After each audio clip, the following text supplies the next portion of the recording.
자, 홍정한의 인생 빛의 홍정한 작가님 어서 오세요. 안녕하세요. 네, 이 시간에 계속 리더십 고전을 읽어나가고 있는데, 자, 지난주 그리고 이번 주까지는 진도를 잠깐 멈추고 5월 스승의 날의 즈음에서 영화 스타워즈와 그 속에 담긴 스승들의 이야기를 나눠보고 있습니다. 지난 시간에 요다 스승님에 대해서 얘기했는데 잠깐 얘기할게. 행사장을 갔다 오셨을 때 특별한 에피소드가 있었다고요. 제가 5월 4일에 스타워즈 데이 행사를 갔다 왔는데요. 행사 중에 퍼레이드가 있었습니다. 퍼레이드요? 예, 마칭 밴드와 함께하는 팬 퍼레이드였는데요. 네. 마칭 밴드, 옛날 말로 고적대라고 하죠. 앞에 단장이 그 깃발과 호루라기 같은 걸로 인도를 하면 뒤에 뭐 트럼펫, 트롬본, 뭐 드럼 이렇게 마칭 밴드가 쫙 연주를 하고 쭉 행진을 하는 거죠. 근데 그 바로 뒤에 스타워즈의 중요한 캐릭터들로 분장을 한 코스프레를 한 분들이 그 뒤를 따라서 걷는 거예요. 그럼 그분들이 마칭 밴드가 쫙 출발을 하면 그 자리에 모인 우리 팬들이 뒤를 따라서 걸었습니다. 뒤를 따라서 긴 행렬이 됐겠다. 예, 쭉 걷다가 어마어마한 무리들이 쭉 걷다가 네. 중간 지점 어디쯤에 멈추어서 밴드는 계속 연주를 하고 그러면 스태프들이 이제 여기저기 이제 흩어져서 그 팬들과 함께 사진 촬영도 같이 하고 촬영 같이 하면서 추억들도 만들고 이렇게 했는데 제가 되게 흥미로운 광경을 하나 봤는데요. 네. 퍼레이드를 잠깐 멈췄다가 다시 마칭 밴드가 출발을 하려고 할 때 제가 사진을 찍던 중이라서 다시 이제 그 열의 뒤로 합류를 하려고 하는데 그 스태프들의 바로 뒤에 있는 두 분을 보게 됐어요. 그러니까 그 팬들 중에 제일 앞에 있는 두 분을 보게 됐는데 결코 이제 비하하려는 의도는 조금도 없습니다. 검정색 진한 검정색 뿔테 안경을 끼고 그 스타워즈 티셔츠를 입고 백팩을 딱 메고 있는 소위 말하면 널디하다, 너드 네. 느낌이 나는 네. 두 분이 다 이제 다시 그 퍼레이드를 따라갈 준비를 하고 있는데 이 두 분의 표정이 지상에서 볼 수 없는 황홀경을 경험한 사람들의 표정인 거예요. 그리고 그때 제가 생각했죠. 지금 내 표정이 저렇겠구나. 그리고 우리 애들이 아빠 너무 행복해한다. 너무 신기하게 이렇게 생각했는데 그때 제가 그걸 따라가면서 되게 인상 깊은 장면들이 있었습니다. 맨 앞에는 마칭 밴드가 음악을 연주하는 거죠. 그리고 그 뒤에 스타워즈의 여러 캐릭터들을 분장한 분들, 코스프레어들이 이제 따라가고 그 다음에 팬들이 따라가고 있는 거예요. 네. 근데 이 스타워즈 캐릭터들로 분장한 그 사람들, 그 캐릭터들을 보면 영화 안에서는 그 캐릭터들이 원수처럼 치고받고 죽고 싸우고 했던 캐릭터였어요. 그렇죠. 나중에 뭐 화해한 사람들도 있지만 네. 근데 이 구도가 저에게 너무 인상적이고 재밌는 거예요. 맨 앞에는 밴드가 악단이 있는 거죠. 그리고 악단 뒤에 따르고 있는 사람들은 영화 속에서는 정말 죽고 죽이고 서로 싸웠던 존재들이었고 그리고 그 뒤에는 그 사람들의 이야기를 사랑했던 우리 같은 팬들이 따르고 있었던 거예요. 좀 이게 아전인수일 수 있지만 저는 사실 그때 되게 뭉클했는데요. 서로 죽고 죽이고 다투고 싸웠던 이들이 하나의 음악 아래에서 함께 걸어가고 그렇게 함께 걸어가는 행렬을 그 이야기를 보았던 수많은 사람들이 쫙 따라가는 거예요. 제가 그걸 보면서 뭐 이게 좀 정신병일까요? 어떤 생각까지 했냐면 찐팬이죠, 찐팬. 우리 한국 사회가 네. 정말 여러 가지 면에서 대립이 많은 사회잖아요. 한국 사회가 세대 간, 지역 간, 또 정치적인 입장에 따라서 굉장히 많은 대립과 또 반목을 우리가 일상적으로 보고 있는 거죠. 요즘은 성별 간의 갈등까지도 맞아요. 있고요. 많습니다. 또 우리나라 안에서는 말할 것도 없고 바로 가장 가까운 나라.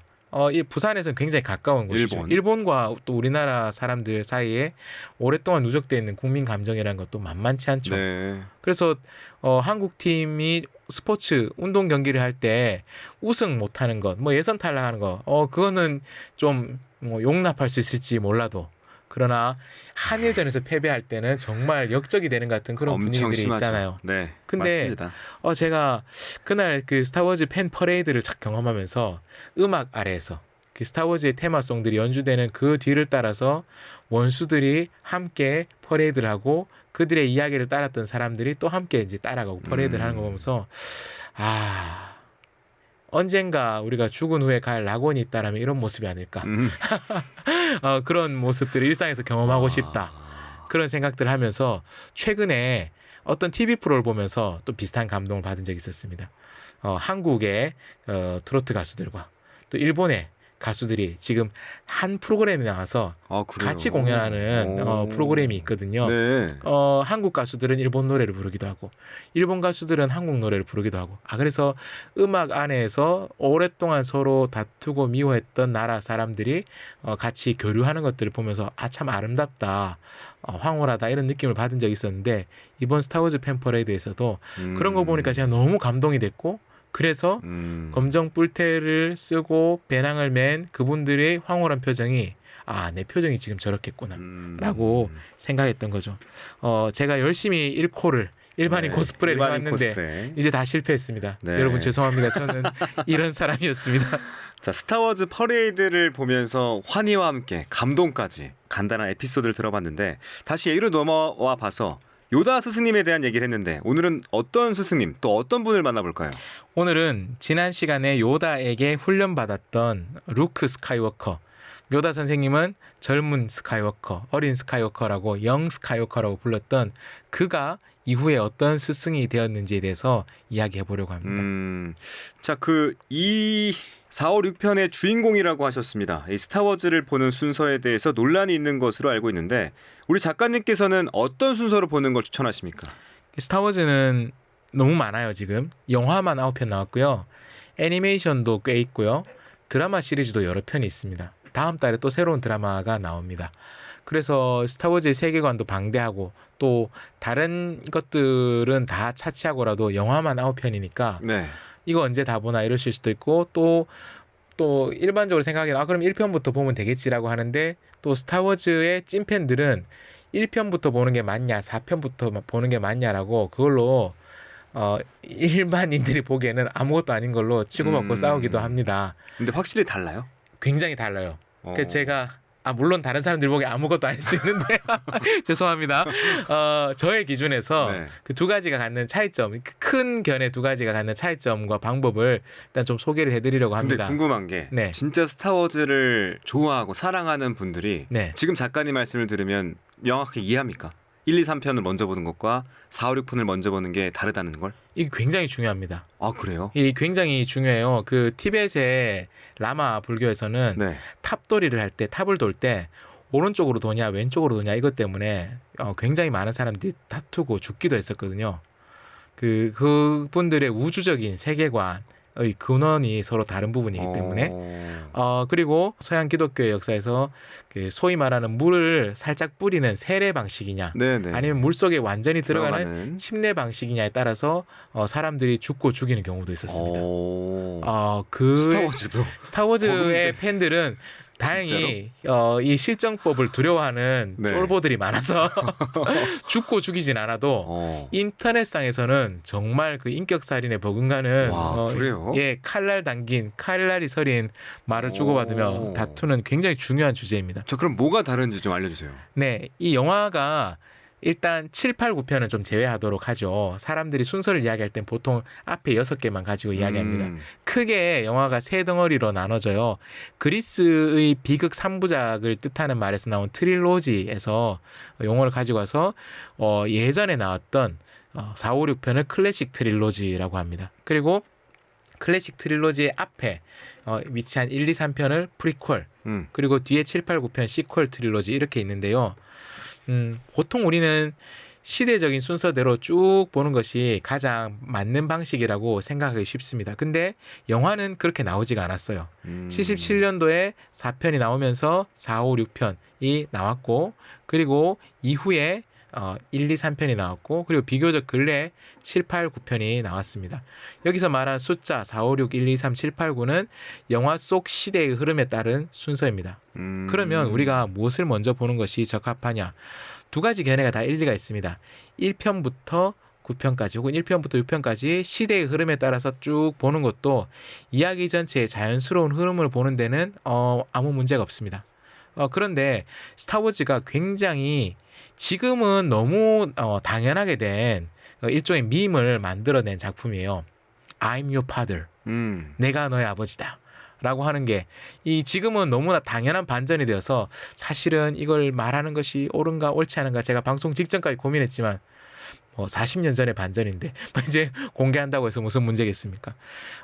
스타워즈에서 이른바 그 제국, 악의 제국의 가장 주축 중에 한 사람이었던 다스 베이더의 정체가 사실은 주인공 루크 스카이워커의 아버지 아나킨 스카이워커였다는 것이 나중에 스타워즈 에피소드 5에서 밝혀지게 됩니다. 스타워즈 에피소드 4에서는 다스 베이더가 자기 아버지를 죽인 원수라고 주인공 루크가 생각을 했었어요. 근데 그래서 그에게 복수하려고 했는데 복수에 실패했고, 그리고 오히려 다스 베이더가 내가 네 아버지를 죽였다고? 아니야. 사실은 내가 너의 아버지다. 라고 이야기하고 루크가 깜짝 놀라서 NO! 이렇게 이제 놀란 장면이 있습니다. 영화사에서 이게 가장 그 당시에 충격적인 반전이었어요. 당시에 미국에서는 극장에서 그 장면을 보고 심장마비를 일으킨 사람도 있었습니다. 이 반전이 너무 충격적이라서. 진짜요? 지금은 이게 너무 잘 알려져서 반전이 아닌데요. 네. 근데 만약에 1, 2, 3편에서 보면 1, 2, 3편부터 보면 3편에서 그가 왜 다스 베이더가 되고 또 어떻게 됐는지가 나와요. 그러니까 1, 2, 3편부터 보면 1, 2, 3, 4, 5에서 딱 보면 5편의 그 반전이 더 이상 반전이 아니게 되는 거예요. 그래서 이 가장 영화사의 가장 충격적인 반전 중에 하나였던 이 부분을 충분히 즐기기 위해서는 4편, 5편, 6편을 먼저 보고 이 놀라운 반전을 즐긴 다음 이런 반전이 왜 일어났을까? 역사적인 근원을 다시 살펴보는 방식으로 1, 2, 3편을 즐기는 것이 저는 개인적으로 추천하는 방법입니다만은 네. 그러나 1편부터 보는 것도 여전히 의의는 있습니다. 스타워즈의 주인공이 1, 2, 3편의 주인공은 아나킨 스카이워커, 훗날 다스 베이더가 되는 사람. 그리고 4, 5, 6편의 주인공은 다스 베이더의 아들이자 새로운 시대의 제다이인 루크 스카이워커. 그리고 7, 8, 9편은 레이라는 또 다른 사람. 요렇게 각 트릴로지의 주인공이 다르다라고 이해하면 4, 5, 6을 보고 1, 2, 3을 보고 7, 8, 9를 보고 이렇게 하면 될 것 같은데요. 그게 아니다. 적어도 앞의 6작품을 관통하는 주인공은 한 사람이다. 라고 했을 때 그때는 1편부터 6편까지 보는 것이 낫습니다. 다스 베이더가 된 아나킨 스카이워커라는 존재가 굉장히 입체적인 캐릭터거든요. 그는 굉장히 재능이 있는 젊은이로 스타워즈의 세계관에서 새롭게 등장하는 것이 스타워즈 1편의 그의 출연입니다. 네. 그래서 그가 제다이가 되고, 근데 그가 가능성이 있는 제다이였는데 어떻게 해서 포스의 어두운 면에 치우쳐서 소위 말하는 타락을 하게 돼서 다스 베이더가 되었는가? 그래서 그렇게 타락한 이가 어떻게 은하계 전체를 억압하는 제국의 수뇌부가 되었는가? 그런 것들 쭉 보다가 그런데 그가 어떻게 다시금 자신의 과거를 뉘우치고 제다이의 모습, 그런 마음가짐을 회복하고 자신의 삶을 미래 세대를 위해서 희생하고 돌아왔는가? 이런 순서로 보면 다스 베이더, 아나킨 스카이워커 한 사람을 주인공으로 보면 1편부터 6편까지 순서대로 보는 것이 더 적합해요. 스타워즈 에피소드 6, 6편의 제목이 제다이의 귀환입니다. 리턴 오브 제다이. 4, 5, 6편만 보면 제다이의 귀환은 5편에서 내가 네 아버지다라는 충격을 맛보고 그 충격에서 그 깊은 상실감과 패배감을 느꼈던 루크 스카이워커가 마음을 추스리고 은하계의 평화를 다시 가져오는 전사로, 용사로 돌아오는 제다이의 귀환으로 볼 수도 있지만 1편부터 쭉 이어서 본다라면 밝음의 전사였던 아나킨 스카이워커가 타락해서 어둠의 전사 다스 베이더가 됐다가 그가 결국 삶의 마지막 순간을 불태우며 빛으로 돌아오는 제다이가 돌아오는 제다이의 귀환으로 읽을 수도 있는 거죠. 이 제목에 중의적인 의미가 있죠. 그렇기 때문에 4, 5, 6편을 먼저 보고 1, 2, 3편을 보는 방법도 있고 1, 2, 3편을 보고 4, 5, 6편을 보는 방법도 있습니다. 그런데 많은 팬덤이 또한 공유하고 있는 팁이 하나가 있는데요. 시간을 줄이는 것은 2편은 빼고 봐라. 왜요? 2편은 서사 1편과 3편 사이에서 연결고리가 되는 중요한 서사이긴 하지만 2편을 빼도 큰 문제 없습니다. 이해하는데 큰 문제가 없고 2편에서 요즘으로 치면 바람 캐릭터라고 하죠. 사람을 속 터지게 하는 그런 캐릭터의 뻘짓이 등장을 합니다. 그래서 네. 그 속 터지는 광경을 안 보고 넘어갈 수 있으면 좋으니 1, 2, 4, 5, 6을 보든지 1, 3, 4, 5, 6을 보든지 4, 5, 6, 1, 3을 보든지 하는 방법이 있고 그리고 이 편은 뭐 그래서 봐도 그만 안 봐도 그만이라는 그런 의견이 있습니다. 그리고 7, 8, 9편은 굉장히 평가가 갈리고 있어요. 왜요? 왜냐하면 7, 8, 9편은 이 제작된 시기가 워낙 다르다 보니까요.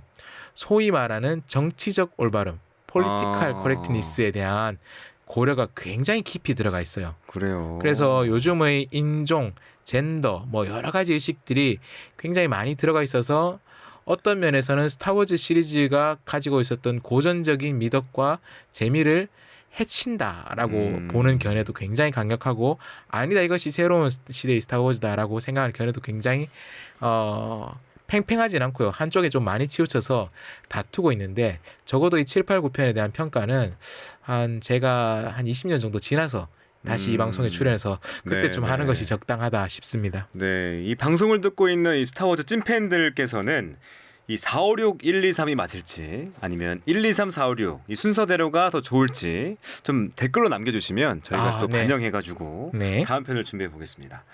자, 다음 질문으로는 이 스승으로서의 루크 스카이워커는 어떤 특징을 갖고 있냐 이 질문인데 어떤 특징이 있습니까?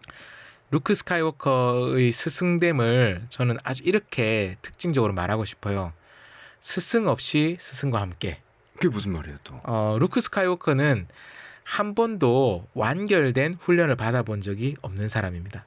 그래요? 지난 시간에 제다이가 되기 위한 복잡한 단단하고 느린 커리큘럼에 대해서 짧게 소개해드린 바가 있었습니다. 네. 거의 아기 때부터 영링이라는 수련 단계에 입문하고 이후에 청소년기가 되면 파다완이라는 단계가 되어서 한 사람의 스승 밑에서 임무를 함께 수련하고 훈련하면서 도제식으로 교육. 훈련받고 한 사람 몫을 하게 되면 제다이가 되게 되고 그들 가운데서 탁월한 임무나 성취를 거둔 이들이 제다이 마스터가 그렇죠. 되는 네. 그러한 훈련 과정에 대해서 말씀을 드렸는데요. 루크는 일단 입문도 많이 늦었습니다. 왜냐하면 제다이들을 길러내고 이렇게 했던 시스템이 다 붕괴가 됐어요.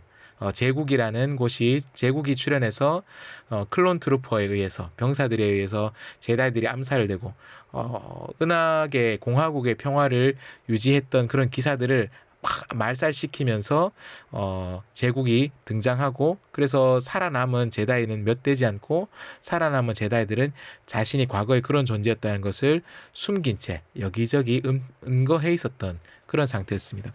루크 스카이워커는 가장 위대한 제다이였고 그렇게 될 수 있었던 존재였던 아나킨 스카이워커의 아들이었고 그래서 일종의 혈통빨이랄까요. 유전적으로 훌륭한 제다이가 될 그런 가능성은 가지고 있었지만 네. 그런 시절을 농사지으면서 시골에서 다 보냈던 거죠. 뒤늦게 입문한 거예요. 뒤늦게 입문했고 그가 뒤늦게 입문했을 때 그가 처음 만난 제다이 스승은 아나킨 스카이워커가 파다완이었던 당시에 그를 가르쳤던 스승. 그러니까 자기 아버지의 스승인 오비완 케노비라는 사람을 만나서 그 늙은 제다이, 나이든 제다이를 만나서 그에게 제다이로서 훈련을 받습니다. 근데 충분한 기간 아니었어요. 짧게 훈련받았어요. 오비완이 그를 다 훈련시키지 못했던 이유가 있습니다. 그를 마지막까지 제대로 훈련시키지 못했던 큰 이유는 다스 베이더로부터 이 루크를 지키기 위해서 오비완이 대신 희생당했기 때문에 일부의 훈련만 시켜주고 루크를 도피시킵니다. 어디로 도피시키느냐? 위대한 스승이 있다. 위대한 스승을 찾아가서 그에게 가서 나머지 훈련을 받아라. 그에게 가서 훈련을 마쳐라. 그리고 네가 이 은하계에 다시 평화를 가져올 제다이 나이트가 제다이가 돼서 돌아와라 라고 했던 것이죠. 그리고 그 위대한 스승은 지난 시간에 우리가 소개했었던 요다입니다. 요다 스승님. 요다를 찾아갑니다. 네. 요다를 찾아갔지만 요다는 처음에 루크를 탐탁치 않아 했고 훈련을 다 이제 할 것을 처음에 좀 꺼려합니다. 몇 가지 이유가 있었죠. 나이가 너무 많다. 그리고 분노, 이 인내심이 부족하고 분노에 찌들어 있다. 무엇보다도 현실을 바라보지 않는다. 자꾸 먼 미래, 먼 곳을 바라보고 헛바람이 들어있다라는 거죠. 왜냐하면 루크는 농사 짓는 그 시골 행성에 있으면서 늘 그런 생각을 했던 거예요. 내가 여기서 이럴 사람이 아닌데 내가 여기서 이러고 있을 사람이 아닌데 라는 생각을 하다 보니 아무래도 헛바람이 좀 들어 있었는데 그러한 요다의 걱정도 전혀 틀린 것은 아니었습니다. 근데 요다의 가장 큰 걱정 중에 하나는 뭐냐면 시작한 걸 과연 끝낼 수 있을까? 왜냐하면 끝내기에는 마지막 훈련까지 다 하기에는 루크의 나이도 적지 않고 그리고 무엇보다 요다도 나이가 적지 않았어요. 네. 요다가 막 콜록거리고 힘들어할 때 루크가 선생님 왜 이러세요? 하면 너도 800년 살아봐라 이놈아 이러거든요. 그러니까 내 인생이 내 삶이 언제 끊어질지 모르는데 내가 얘를 끝까지 가르칠 수 있을까? 그런 걱정도 했던 거죠. 그런데 루크는 할 수 있습니다. 전형적으로 일이 안 풀리고 있는 사람이 뭔가 기회가 찾아왔을 때 하는 말 있죠. 됩니다. 할 수 있습니다. 뭐든 할 수 있다라고 의지를 보여줍니다. 네. 근데 요다가 옳았어요. 수련이 아직 다 끝나지 않았는데 루크가 포스의 신비한 힘으로 이 행성 바깥에서 동료들이 위험에 처해 있었다라는 것을 알게 돼요. 그리고 이걸 구해주러 가야 된다. 내가 여기 있으면 안 된다. 근데 요다는 지금 너 가면 안 된다. 지금 너는 굉장히 불안정한 상태다. 수련을 시작해서 옛날보다 강해지고 힘이 생긴 것 같지만 너는 아직까지도 특별히 심리적으로 굉장히 불안정하기 때문에 이 강한 힘을 가진 상태에서 내면의 힘이 성숙되지 않으면 얼마든지 포스의 어두운 면에 휘둘릴 수 있다. 그러니까 너는 여기서 훈련을 마쳐야 된다. 동료들을 정말 돕고 싶다면 너는 너의 배움을 마무리하고 네가 완성된 다음에 나가야 된다. 라고 했고 루크는 지금 무슨 말이냐. 우리 동료들이 다 죽을 위기에 처해 있는데 그럴 수 없다라고 했어요. 둘 다 틀린 말은 아니에요. 네. 만약 요다의 방식대로 했다라면 루크가 훌륭하고 성숙한 제다이가 돼서 은하계의 평화를 좀 더 빨리 가져왔을지 모르지만 그가 아끼고 사랑했던 동료들을 잃었을 가능성이 크죠. 그래서 루크가 떠나요. 훈련을 다 받지 못한 상태로 떠났고 떠난 상태에서 아버지 다스 베이더와 대결하는 과정에서 한쪽 팔을 잃습니다. 칼에 이제 광선검에 팔을 베어서 한쪽 팔을 잃고 몸만 상한 것이 아니라 그가 내 아버지 우주의 그 흉악한 악당인 줄 알았던 그가 사실은 내 아버지였다라는 것을 알고 정신적으로도 엄청 큰 충격을 받아요. 나중에 그가 이제 요다 곁에 몸도 마음도 다 지친 채로 그런 어려운 시기를 통과하고는 요다에게 돌아왔어요. 네. 마저 배우고 싶어서. 근데 그때 이미 요다 선생님은 더 이상 생을 이어갈 수 없을 만큼 이제 노쇠해져 있었던 것이죠. 그래서 루크는 어떤 면에서 오비완 케노비에게도 그리고 요다에게도 제다이의 훈련 과정 전체를 다 배우지 못했어요. 우여곡절 끝에 그와 그의 동료들이 제국을 물리치고 은하계의 평화를 가지고 옵니다. 루크는 이제 자기에게 남겨진 사명은 앞에 나서서 과거의 독립투사로서 내가 한 자리 하겠다 이게 아니라 네. 제다이 기사단을 재건하는 것이 자신에게 남겨진 이제 이 시대의 소명이다라고 생각을 했습니다. 근데 문제가 있습니다. 전체 커리큘럼을 한 번도 경험해 본 적이 없는 거예요. 그러니까 아주 체계적으로 모든 것들을 자기가 그 커리큘럼 안에서 자랐던 사람이라면 자기가 배우고 경험했던 것을 전수해 줄 수 있을 텐데 루크는 아기 때 입문한 사람도 아니었고 그러니까 뒤늦게 속성으로 배웠던 거예요. 네네. 그리고 그의 곁에 머물러 있었던 스승이 원래 제다이들은 스승 곁에 오래 머물러 있으면서 스승과 함께 자라갔던 존재인데 루크는 자신의 스승과 오랜 시간을 보내본 경험이 별로 없는 거죠. 그렇네요. 그러니까 새로 뭔가를 시작하는 것이 힘들죠. 네. 그래서 루크가 했던 중요한 일이 뭐냐 하면 자료들을 모으는 겁니다. 문서들을 모으는 거죠. 고대의 제다이들이 남긴 문헌 자료들을 쫙 모아서 수집하고 그것들을 연구하고 자기 나름의 방식으로 다시 한번 제다이 기사단을 재건을 해보려고 했습니다. 근데 그 시도가 실패해요. 실패하고 굉장히 큰 좌절감에 빠집니다. 왜냐하면 실패하게 만든 가장 결정적인 역할을 한 사람이 누구냐면 자기 조카였어요. 그래요? 자기 누나와 네. 절친했던 친구의 아들. 그러니까 자신의 친조카죠. 그러네. 조카가 역시 아버지의 피를 받았잖아요. 자기 네네. 이 누나와 루크는 쌍둥이 남매였거든요. 그러니까 아나킨 스카이워커의 피를 이어받은 그러니까 이 집안의 혈통빨이 대단한 거죠. 유전적으로 제다이가 되기 위한 뛰어난 조건들을 가지고 있었는데 네.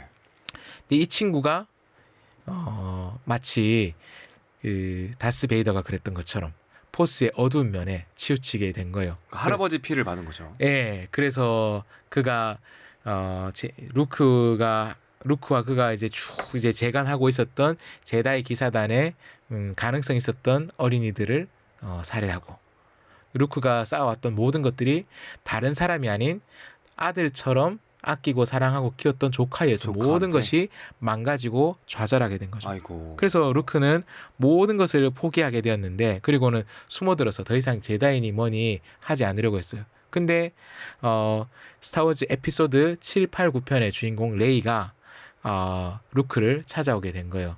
레이는 가능성 있는 젊은이, 어마어마한 가능성이 있는 젊은 여성이었고 그녀가 마치 과거에 루크가 요다를 찾아가듯이 루크를 찾아가게 되는 거죠. 과거 전설의 제다이를 찾아갑니다. 굉장히 많은 시간이 지났습니다. 4, 5, 6편에서는 뽀송뽀송한 미소년이었던 루크는 세월이 흘러 진짜 요다와 같이 됐습니다. 그의 얼굴도 피부도 요다처럼 쪼글쪼글해진 거죠. 네. 그리고 에피소드 5편에서 아버지에게 팔을 하나 잃고 그리고 기계팔을 이식하고 인조 피부를 덮어뒀었는데 세월이 얼마나 흘렀는지 그 인조 피부는 다 사가서 없어지고 기계 골격만 남아서 한쪽 팔이 로봇처럼 그렇게 되어 있었습니다. 루크가 자신의 신세를 보면서 자기를 찾아온 레이를 가르치지 않으려고 했습니다. 절대 레이를 가르치지 않으려고 했고 그녀에게 더 이상 뭐 제다이니 뭐니 이런 거 없다라고 했지만 결국은 요다가 그랬던 것처럼 그도 자신도 다시 레이를 가르치게 됐는데요. 근데 이 영화에서 굉장히 충격적인 장면, 지난 시간에도 소개했지만 루크가 애지중지 모아왔던 제다이의 문서들이 벼락을 맞고 다 불타게 됩니다. 그리고 요다가 포스의 영으로 등장해서 아이고 그거 잘 탄다, 다 태워버려라 라고 말합니다. 루크는 최선을 다했죠. 루크는 자기가 할 수 있는 최선을 다했지만 모든 것들이 자기 뜻대로 결국은 되지 않았어요. 은하 제국을 물리치고 평화를 가지고는 위대한 업적을 거둔 용사였지만 스승으로서 그는 처절한 실패만 경험했었습니다. 뭔가 재건하고 싶었고 다시 시작하고 싶었지만 모든 것이 기반이 허물어진 상태에서 다시 시작하기에는 자기가 가지고 있는 것이 너무 적었어요. 갖고 있는 것, 경험한 것, 배운 것이 너무 적었어요. 그래서 그것을 보완하기 위해서 최선을 다해서 흩어진 과거의 지식들을 모으고 공부하는 일에 정말 노력을 많이 기울였던 거죠. 흩어진 제다이의 문헌들을 보고 경험하는 것을 직접 경험하지 못한 것들을 대신 채우려고 진짜 노력을 많이 했죠. 근데 실패한 거예요.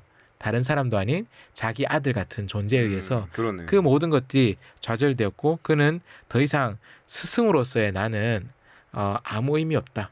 나는 그런 일들을 다시 하지 않겠다라고 자포자기했습니다. 근데 그를 다시 스승으로서 다시 한번 나에게 할 일이 남아있겠다라고 생각하게 만든 사람이 에피소드 7, 8, 9편의 주인공이었던 여성 제다이 후보생 레이였어요.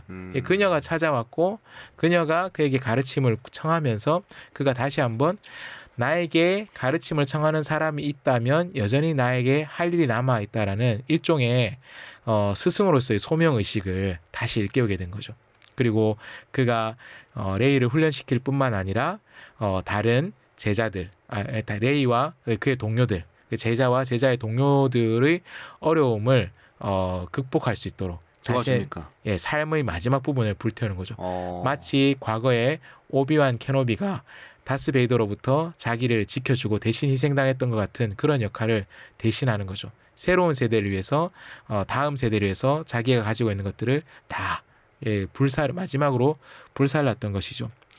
루크는 요다와 굉장히 다른 스승입니다. 요다는 어떻게 보면 전통의 집합, 모든 수백 년의 삶을 살면서 수백 년간 제자들을 가르쳐왔기 때문에 수백 년간 이 제다이 공동체가 어떤 전통을 가지고 왔는지 그 전승을 총집합해서 가지고 있었으면서 그것을 가지고 있는 상태에서 오히려 더 자유로워진 그런 그야말로 능소능대한 그런 스승이었다라고 하면 루크는 결핍으로 가득한 스승이었습니다. 스승으로서는 그는 결핍으로 가득했죠.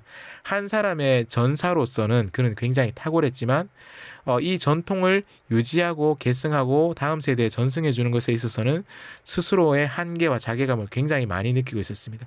하지만 그는 전혀 다른 방식으로 혹은 또 같은 방식으로 새로운 세대에게 가르침을 주고 길을 열어줄 수 있었던 존재였습니다. 저는 요다와 같은 스승을 매우 좋아하고 존경합니다. 전통을 충실하게 보존하고 계승하고 또 거기에 얽매이지 않으면서 새로운 세대들을 길러낼 수 있는 좋은 스승이 되면 좋겠다라고 개인적으로는 생각합니다. 그런데 어떤 면에서 보면 우리 시대를 살아가는 현대인들이 정말 현장에서 추구해야 될 스승의 모습은 어쩌면 루크의 모습일지도 모르겠다는 생각을 많이 해요. 우리가 과거 시대처럼 오랜 시간 진득하게 무엇인가를 배우고 한 사람의 충실한 제자가 될 기회는 그렇게 많지 않죠. 우리는 여기에서 조금 배웁니다. 저기에서 조금 배웁니다. 어떤 때는 유튜브 선생님에게 배웁니다. 그리고 이것이 과거의 기준으로 보았을 때는 진득하게 소위 말하는 근본 있는 가르침이 아닌 경우가 많죠. 네. 우리는 각자가 다 여기저기서 경험한 파편적인 가르침의 제자들이 되어 있는 경우가 많습니다. 그러다 보면 내가 무엇인가를 가르쳐야 하는 혹은 스승 혹은 지도자의 위치로 어쩔 수 없이 가게 되었을 때 스스로 좀 정직한 사람이라면 결핍에서 기인한 두려움이나 겸손 같은 것들을 어쩔 수 없이 가지고 표출할 수밖에 없는 거죠. 네. 근데 거기서 멈추지 않고 내가 가지고 있는 파편적인 것들을 모아서 새로운 세대를 위한 길을 열어주는 스승이 되는 길을 루크는 굉장히 잘 보여주고 있습니다. 그래서 저는 개인적으로는 요다와 같은 선생이 되기를 바라지만 그러나 우리가 현실에서 경험할 수 있는 새로운 시대의 스승의 모습은 루크와 같은 모습이 아닐까라고 생각해요. 전통의 집합체가 아니지만 파편적인 것들을 모아서 새로운 세대를 위해서 길을 열어주는 그러한 스승이 우리가 경험하고 또 우리가 추구해야 될 현실적인 스승의 상이 아닌가 그렇게 생각해 봅니다. 네, 이 스승의 날을 맞이해서 이 특집으로 스타워즈를 읽어보며 스승의 모습을 바라봤는데 청취자 여러분은 어떻게 느끼셨는지 모르겠습니다. 아무튼 스승의 날 특집에 소개했던 스타워즈를 다시 한번 보면서 스승이라는 키워드로 한번 접근해보면 어떨까라는 네. 생각이 듭니다. 자, 홍정환의 인생 빛에 오늘 여기서 마무리하겠습니다. 작가님 오늘 말씀 고맙습니다. 고맙습니다.